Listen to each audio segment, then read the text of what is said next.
मुझे याद है जब 2017 में सरकार बनी थी, तब हम लोगों ने 1 जुलाई को स्कूल चलो अभियान का शुभारंभ किया था।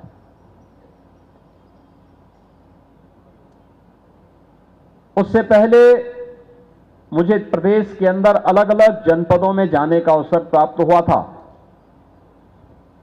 और मैंने इस बात को अनुभव किया था कि उस भ्रमण कार्यक्रम के दौरान मुझे बेसिक शिक्षा विभाग के भवन की जर्जर स्थिति और बंदी के कगार की ओर पहुंच रहे विद्यालयों की स्थिति को भी मैंने देखा था। मैं एक जनपद के एक विद्यालय में गया था जहां पर प्रधानाचार्य ने मुझसे बताया कि उनके विद्यालय में अब लगातार संख्या कम हो रही है, 10 से कम बच्चे रह गए हैं और नए सत्र में हो सकता है वे बच्चे भी ना आए। आखिर वे बच्चे जा कहां रहे हैं?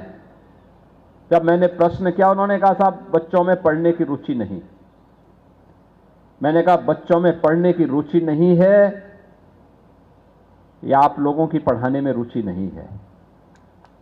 ये दोनों में अंतर है। उसकी जिज्ञासा को बढ़ाना ये हमारा काम है।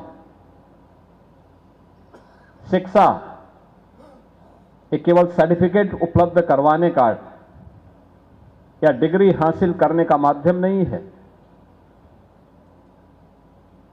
ये मनुष्य को मनुष्य बनाने के लिए, उसको संस्कारित करने के लिए,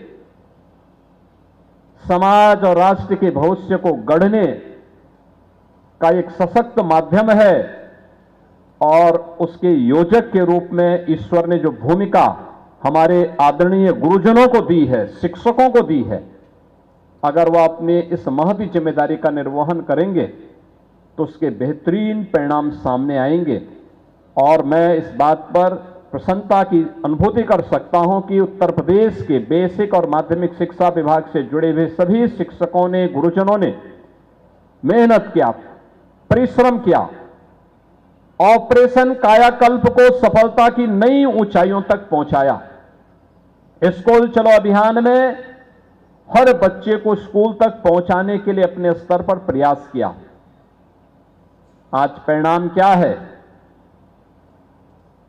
आज ऑपरेशन कायाकल्प की जब बात आती है तो भारत सरकार के नीति आयोग ने भी देश के अंदर शिक्षा के सक्सेस स्टोरी में उत्तर प्रदेश के हिस्से में जो सबसे सक्सेस स्टोरी दी है वह ऑपरेशन कायाकल्प को दिया है कि ऑपरेशन कायाकल्प में कैसे 1,36,000 से अधिक विद्यालय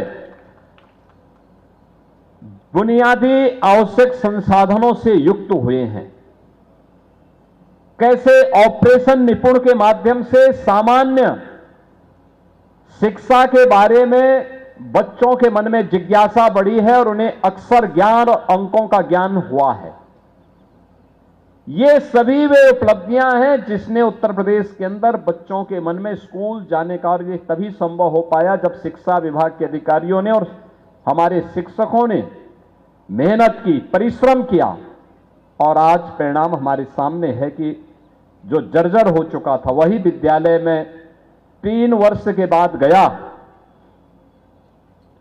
तो 3 वर्ष के बाद मैं तब इसलिए गया था क्योंकि वही प्रधानाचार्य 3 वर्ष के बाद उस विद्यालय में 250 से ज्यादा बच्चे थे और विद्यालय का चयन, प्रधानाचार्य का चयन राष्ट्रपति पुरस्कार के लिए भी हुआ था।